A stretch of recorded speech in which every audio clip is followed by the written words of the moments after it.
Hi everyone, welcome back to Scottish Gaming Rebels. I'm SkinnyRebel. Today's review will be on the Weird West. So without further ado, let's get straight into today's video. The Old West has always been weird, hasn't it? A bloody daydream of plunder and desolation, heroism and nihilism, reincarnated in 1,000 motley forms across generations of books, films, folk songs and campfire stories. Video games have certainly taken in some peculiar directions.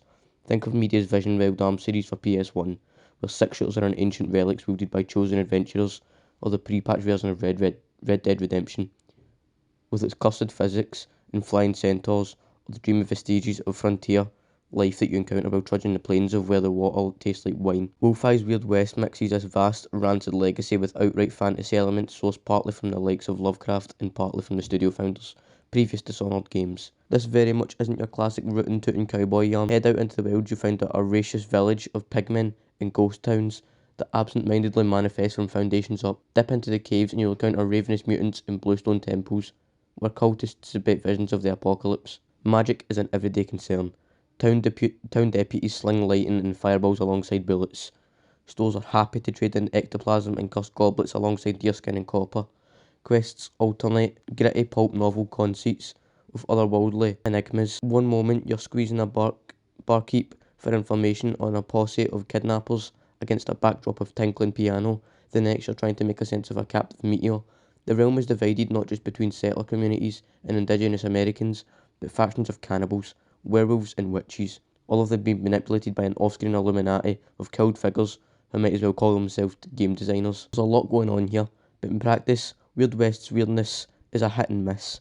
Much as its efforts to miniaturise the knock-on immersive chaos of the Wolfeye founders' previously Dishonored games and more admirable than satisfying, it's a valiant attempt at recreating the protean intricacies of the best immersive sims with a smaller team and budget, packed with great ideas that don't quite match. Best of these is body switching. You play a member of the aforesaid killed Illuminati, who in turn plays many other characters, possessing a different person chapter by chapter, care of a magical brand and a grand, sorcerous experiment of unknown purpose. Beginning in different corners of the world map, a grim dark theme park of archetypal North American geography. Each character offers not just a different playstyle, but in theory, a different perspective and set of dramatic constants. You start off as Jane Bell, an aging bounty hunter forced to sad work for one last job after her partner is abducted by cannibals. Her story teaches you the basics of stealth. Think view cones and hiding in bushes and gunplay. Think crouch behind cover, plus a huge emphasis on AoE abilities and terrain traps. Together with the bone relics and glittering golden cards you'll use to unlock abilities to boost your stats, she also shows you some of the rules of various map techniques, like pop-up random encounters and the game's morality system,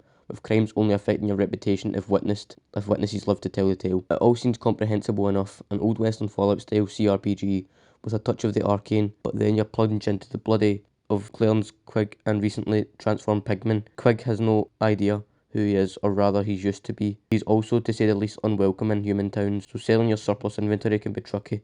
On the upside, he can devour corpses to replenish his health. After Quigg comes across Rivers, a member of the Lost Fire Nation, which are based on a real-life Anishable indigenous groups and written by Elizabeth LaPence, who is an Anishinaabe descent. Across Rivers and his folk appear protectors of the West, to track down and purge the literal spirit behind settler expansionism, supernatural threats and allies which you mightn't choose to heal. Fourth in line is Desiderio Rios, sharpshooting werewolf and messiah of quasi-evangelical religion, who are searching for someone to call the Bloodman. In theory, he's the mortal adversary of the final playable character, a witch initiate called upon to suture together pieces of the grand conspiracy flashed out by previous episode. The idea of seeing the same world through different eyes describes many class-based RPGs. Of course, the chaser in Weird West is that characters shape the odds for the successor, each required to deal with the consequence of their previous chapter. This is most conspicuous, of course, when it comes to major narrative choices. As Jane the Bounty Hunter, you can erase one particular gang of outlaws from the game, making life easier, but perhaps less exciting for the rest of the cast. But it also applies to smaller stuff, like town rinsed of life eventually refilling with stranger threats, or side objectives carrying over between characters. Previous protagonists can also join your posse as NPCs, letting you access your previous inventory. Depending on your choices and reputation, others may become your foes. It's a fantastic ensemble premise I'd love other games to learn from. The same sense of bubbling potential applies to the level map, each a moody dish about a minute across, curling into a parchment at the edges. These range from relatively vibrant trading hub through isolated farms and churches to festering swamps and boneyards. Beneath the surface lie mineshaft, ice-locked treasure troves and forests of glowing cave fungus. Bigger settlements harbour shops, banks, doctors and general stores and blacksmiths and tanneries, plus a story-specific building or two. Coyote and deer roam the fringes, you're hunted for life restoring food or pelts to craft into vests. The game's one armor item, which hardly as intricate as, say, a Hitman level. These maps reward a bit of contemplation. Their occupants follow daily cycles, looking up after the dark and visiting the saloon. If you aim to rob the bank, it's advisable to do so at night. Most maps are also primed to explode, with barrels of TNT, flammable oil, or poison dumped over. Tempting your trigger finger as you crawl through the undergrowth is Dishonored. Top lane aesthetic influence on the Weird West, colouring everything from the slashing inks of the character, art to sing-song wispness of the game. The game's love for self-propagating terrain. Hazards recalls Divinity, Original Sin 2. Rainwater conducts electricity and extinguishes. Dynamite fuses. Wildfire spreads in direction of the wind. You can lay paths for it by shooting out oil barrels and The dead are terrain variables too. Weird West has some unabashed interest in many applications of corpses, going beyond garden variety tactics like hiding them from view. Each area has an entourage of vultures, descending swiftly on the fallen and sometimes blocking your shots. Most settlements have an actual functioning graveyard. Return to the scene after a gunfight and you'll find your victims freshly interred, together with any items they were carrying. You can bury the dead yourself, which I often did while playing as a comparatively adventure across rivers, and the game tantalises with the thought of that exposed bodies might return to zombies or something worse, though I'm not sure this has ever happened during my playthrough. Bags of potential, but where there are nice setup pieces like the aforesaid Ghost Town, Weird West struggles to make the most of these possibilities. The first warning sign, perhaps, is the top-down view, which together with the dense graphic novel art direction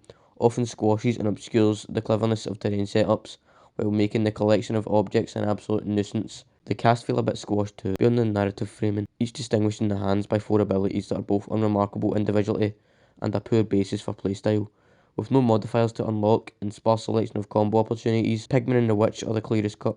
He's a brawler with rushdown moves and an AoE stop. She's a kind of hacker duelist, able to teleport, absorb bullets as health, and conjure spectral clones as distractions. The others resemble everybody's awkward first stab at Skyrim build. Jane Bell is good at forcing people to like her for 10 seconds, or kicking them into her makeshift traps across rivers. Can't work out when there's a sniper speed walking through the brushes, or a D&D shaman conjuring up the spirit bears, and enjoyable unpredictable tornadoes. Most disappointing of all is Desidero the werewolf, who is in practice a bevuffled cleric, equipped with heals, buffs and team-wide invisibility spells. The actual werewolf is a glorified melee power-up.